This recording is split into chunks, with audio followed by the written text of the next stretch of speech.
Undang-Undang Rumah Sakit pasal 32 di situ tercantum tentang hak-hak pasien, jumlahnya semua ada 18, dan Peraturan Menteri Kesehatan 4/2018 tentang hak dan kewajiban rumah sakit dan pasien. Saya kira itu fondasinya ya. Untuk hak-hak pasien saya kira Bapak Ibu sudah paham yang 18. Hak pasien mendapatkan informasi tentang tata tertib, peraturan serta ada kewajibannya. Hak memperoleh layanan kesehatan yang manusiawi, adil, jujur, tanpa diskriminasi, bermutu sesuai standar profesi dan standar prosedur operasional, efektif, efisien, terus mendapat informasi yang meliputi. Pasien berhak dapat informasi, makanya tadi saya sebutkan pasien berhak tanya loh, diagnosis, tata cara tindakan, tujuan, alternatif, resiko, komunikasi, termasuk biaya pengobatan. Berhak memilih dokter dan kelas perawatan, ini sesuai peraturan yang berlaku tentu saja.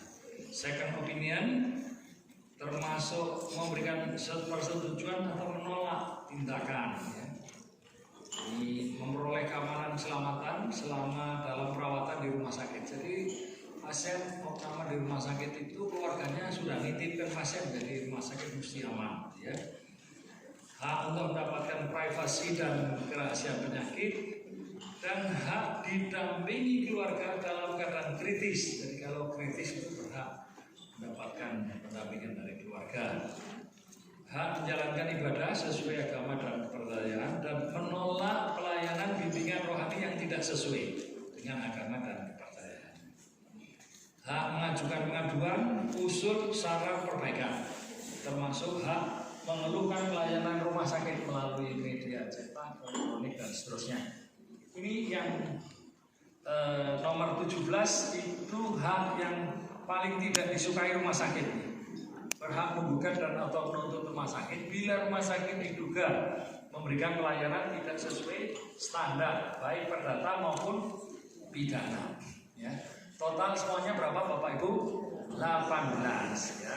Saya pernah ke rumah sakit, kok haknya cuma 17. Pasti ini yang hilang nih. Rasanya itu ya.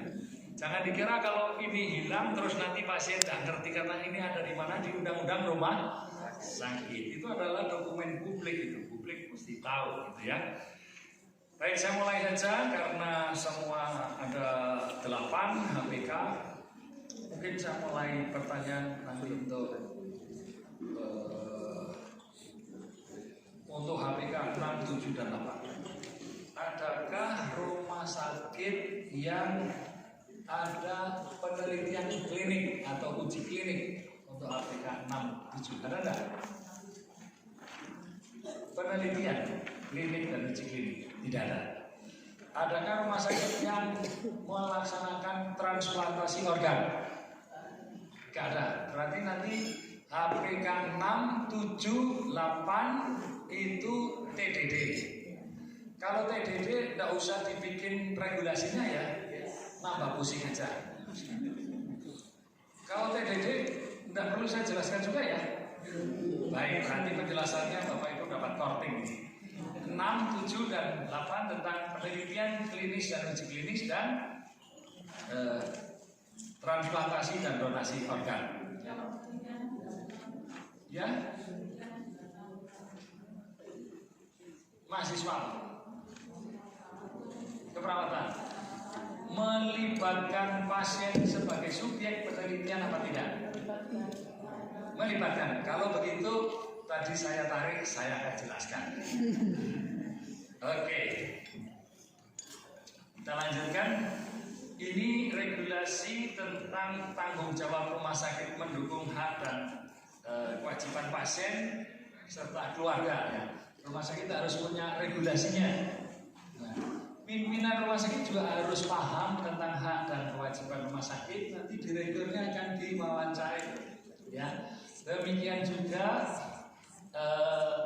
semua staf harus memperoleh edukasi, harus paham tentang hak dan kewajiban pasien. Semua staf ya. Jadi edukasinya bisa lewat apa Bapak Ibu? Kalau begini ini edukasi singkat. Kalau edukasi singkat bisa lewat video, ya. Tapi kalau yang tentang skill panjang lebar nggak bisa lewat video, ya. Kalau yang singkat-singkat ya cuci tangan bisa lewat video, ya. Jadi ada ini pelatihan tentang hak dan kewajiban pasien. Sebetulnya ini lebih tepat apa edukasi.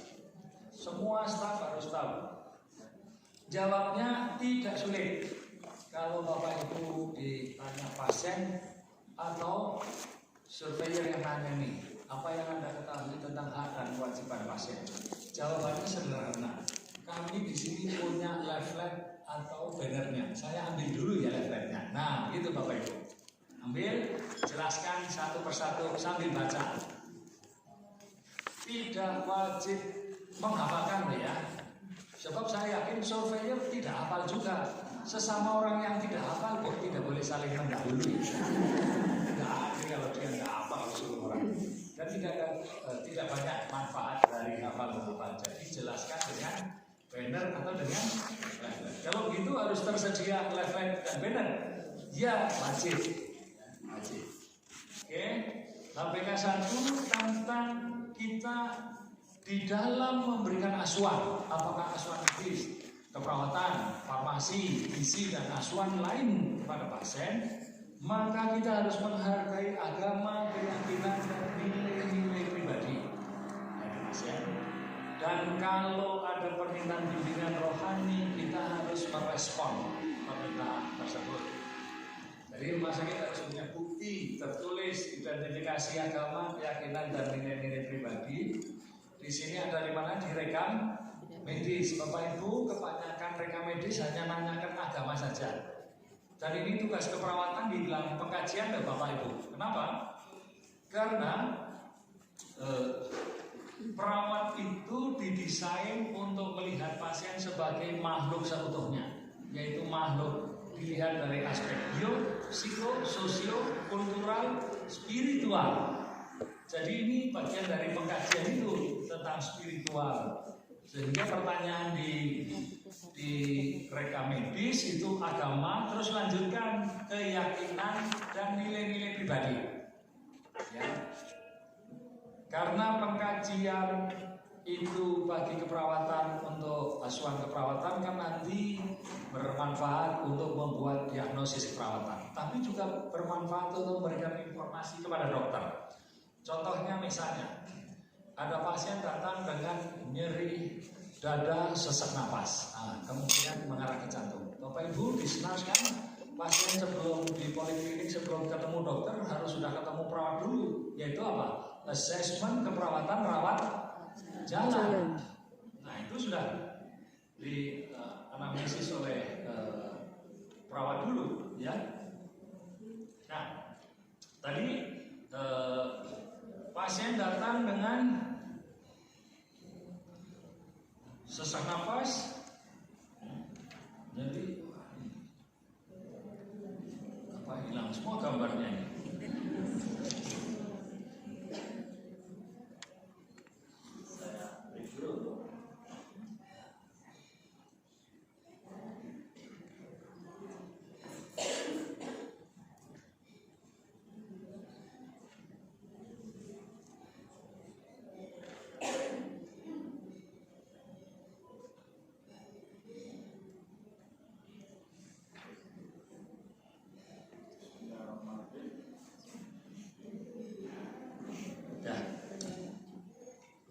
Saya lupa minta izin pada penghuni ruangan ini. Tuh, bilang lagi kan? Coba Mas, mungkin Mas lebih kenal dengan